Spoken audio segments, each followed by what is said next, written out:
میں نے سمجھا تھا کہ تو ہے تو درخشاں ہے حیات، تیرا غم ہے تو غم لہر کا جھگڑا کیا ہے، تیری صورت سے ہے عالم میں بہاروں کو ثبات، تیری آنکھوں کے سوا دنیا میں رکھا کیا ہے، تو جو مل جائے تو تقدیر نگو ہو جائے۔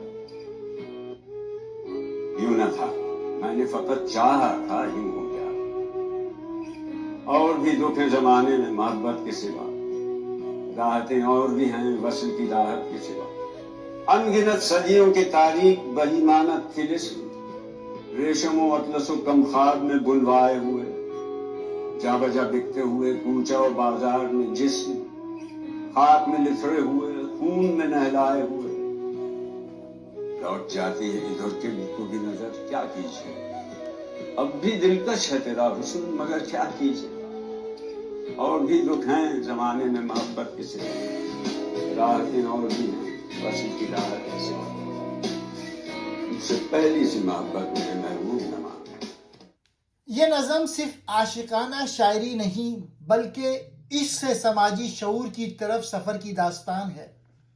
یہ پوری غزل فیض کی محبت، محرومی، حقیقت پسندی اور انسان دوستی چاروں کا حسین امتزاج ہے۔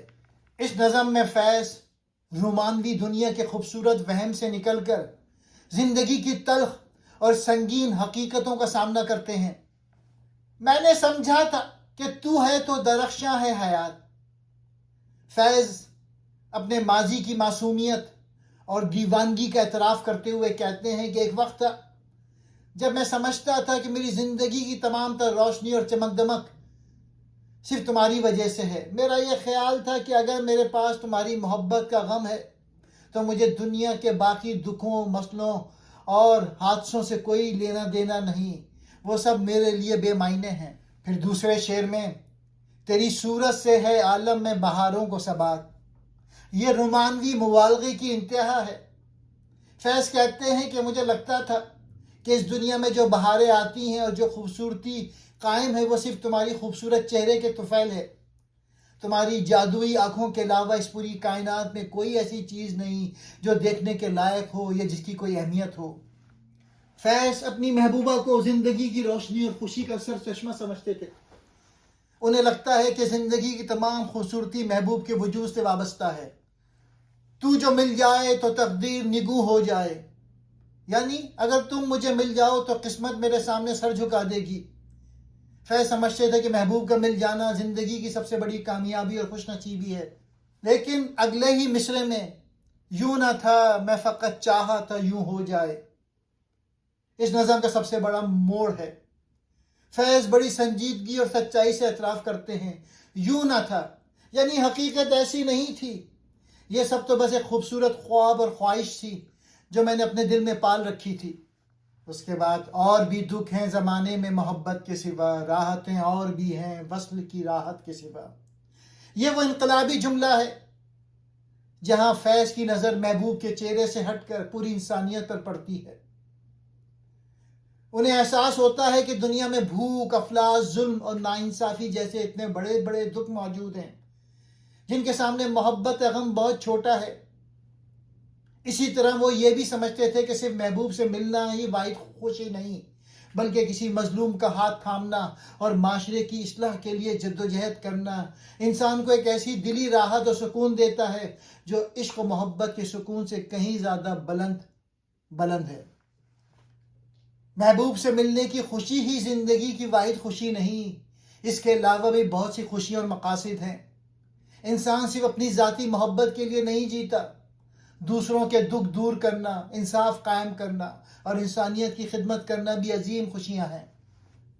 فیض یہ نہیں کہتے کہ محبت غلط ہے، وہ یہ کہتے ہیں کہ محبت انسان کو حساس بناتی ہے، لیکن اگر انسان صرف اپنی محبت میں گم ہو جائے اور دنیا کے مظلوم انسانوں کے دکھ بھول جائے تو یہ محبت ادھوری رہ جاتی ہے۔ اس لیے فیض کی محبت دو مرحلوں پہ مشتمل ہے، ذاتی عشق یعنی محبوب سے محبت، اس کے بعد اجتماعی عشق انسانیت سے محبت۔ فیض کے نزدیک دوسرا عشق پہلے سے زیادہ وسیع اور بلند ہے۔ ان گنت صدیوں کے تاریک بہیمانہ طلسم، ریشم و اطلس و کم خواب سے بنوائے ہوئے۔ یہاں فیض صدیوں پر محیط ظلم، جبر اور استحصال کی تاریخ بیان کرتے ہیں۔ وہ کہتے ہیں کہ انسانوں پہ صدیوں سے ایسے ظلم کے جادو مسلط ہیں جو ظاہری چمک دمک میں لپٹے ہوئے ہیں، ریشم، اطلس اور کمخواب جیسے قیمتی کپڑوں میں چھپے ہوئے، یعنی طاقتور طبقے نے ظلم کو خوبصورتی اور شان و شوکت کے پردے میں چھپا رکھا ہے۔ یہ طبقاتی نظام کی طرف اشارہ ہے۔ یہ جاگیردارانہ اور سرمایہ دارہ نظام کا وہ جادو یعنی طلسم ہے جس کے پیچھے عمرہ اور حکمرانوں کے ظلم چھپے ہوئے ہیں۔ وہ کہتے ہیں یہ جو عمرہ کے ریشم، اطلس اور کنخواب یعنی نہایت قیمتی اور زربر کپڑے، یہ دراصل غریبوں اور مزدوروں کے خون اور پسینے سے بنے ہوئے ہیں، یعنی اشرافیہ کی عیاشیوں کے پیچھے صدیوں کا ظلم چھپا ہوا ہے۔ جا بجا بکتے ہوئے کوچاؤ بازار میں جسم، خاک میں لتھڑے ہوئے، خون میں نہلائے ہوئے۔ یہ سماجی بے حسی اور غربت کی بدترین تصویر کشی ہے۔ فیض کہتے ہیں کہ غربت اور افلاس نے انسان کو اس نہج پہ پہنچا دیا کہ گلی کوچوں اور بازاروں میں انسانی جسم اور انسانی غیرت کوڑیوں کے دام بک رہی ہے۔ یہاں اشارہ جسم فروشی، بچوں کی مشقت اور انسانی اسمگلنگ کی طرف ہے۔ مٹی میں رولے گئے اور خون میں نہلائے ہوئے یہ لاچار انسان ہر طرف نظر آتے ہیں جو کسی نہ کسی ظلم یا جنگ کا شکار ہیں۔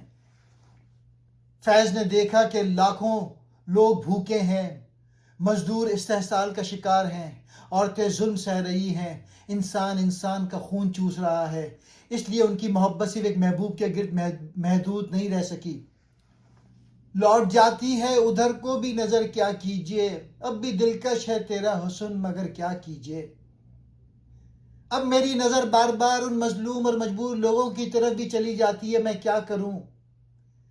فیض چاہتے تو ہیں کہ صرف محبوب کے حسن میں گم رہیں، لیکن معاشرے کے دکھ انہیں چین سے ایسا کرنے نہیں دیتے۔ تمہارا حسن آج بھی پہلے کی طرح خوبصورت اور دل کو لبھانے والا ہے، لیکن میں کیا کروں۔ فیض محبت کا انکار نہیں کرتے۔ وہ یہ نہیں کہتے کہ محبوب بدصورت ہو گئی ہے یا محبت ختم ہو گئی ہے، وہ صرف یہ کہتے ہیں کہ اب ان کی نگاہ وسیع ہو چکی ہے۔ فیض کہتے ہیں تمہاری خوبصورتی آج بھی اتنی ہی لاجواب ہے، لیکن جب میں دنیا میں نکلتا ہوں تو میری نظر انسانوں کے ان دکھوں، لاشوں اور بکتے ہوئے جسموں میں پڑتی ہے۔ میں چاہ کر بھی اپنی آنکھیں بند نہیں کر سکتا، میری نظر گھوم پھر کر ان تلخ حقائق کی طرف چلی جاتی ہے۔ اب تم ہی بتاؤ میں کیا کروں۔ اور بھی دکھ ہیں زمانے میں محبت کے سوا، راحتیں اور بھی ہیں وصل کی راحت کے سوا، مجھ سے پہلی سی محبت میرے محبوب نہ مانگ۔ نظم کے ختام پر فیض اپنی بات کو دوبارہ دہراتے ہوئے حتمی فیصلہ سناتے ہیں۔ وہ کہتے ہیں کہ ان تمام انسانی المیوں کو دیکھنے کے بعد مجھے یقین ہو گیا ہے کہ دنیا کے دکھ ہماری ذاتی محبت کے دکھوں سے کہیں زیادہ سنگین ہیں۔ چونکہ اب میرا شعور جاگ چکا ہے اور میں نے انسانیت کو تڑپتا ہوا روپ دیکھ لیا ہے، اس لیے اب میرے لیے یہ ممکن ہی نہیں رہا کہ میں اپنی آنکھیں بند کر کے دوبارہ اسی پرانی بے فکر اور صرف تمہاری ذات تک محدود رومانوی دنیا میں لوٹ جاؤں۔ اس لیے اے میرے محبوب، اب مجھ سے اس پہلی سی بے فکری اور دیوانگی والی محبت کا تقاضا نہ کرو۔ فیض احمد فیض کہتے ہیں کہ ذاتی محبت بہت خوبصورت ہے، لیکن جب معاشرے میں اتنا ظلم، غربت، جسم فروشی اور انسانی استحصال ہو رہا ہو تو صرف ذاتی محبت پہ اکتفا کرنا خود غرضی ہے۔ انسان کو ذاتی خوشی سے آگے بڑھ کر اجتماعی جدوجہد میں حصہ لینا چاہیے۔ یہ نظم رومانویت سے انقلابی شعور کی طرف منتقلی کی شاہکار مثال ہے۔ محبت خوبصورت ہے، مگر انسانیت کے دکھ اس سے بڑے ہیں۔ سچی محبت انسان کو صرف محبوب تک محدود نہیں رکھتی، وہ اسے دنیا کے در سے آگاہ کرتی ہے۔ یہی وجہ ہے کہ یہ نظم اردو ادب میں ایک سنگ میل سمجھی جاتی ہے۔ یہ نظم محبوب سے بے وفائی کا اعلان نہیں، بلکہ یہ انفرادی محبت سے انسانیت سے محبت کی طرف ایک شاعر کا ارتقا ہے۔ شاعر اپنے محبوب کو چھوڑ نہیں رہا، بلکہ اسے اپنے ساتھ اس بڑی جدوجہد میں شامل ہونے کی دعوت دے رہا ہے جہاں دنیا کو ایک بہتر جگہ بنایا جا سکے۔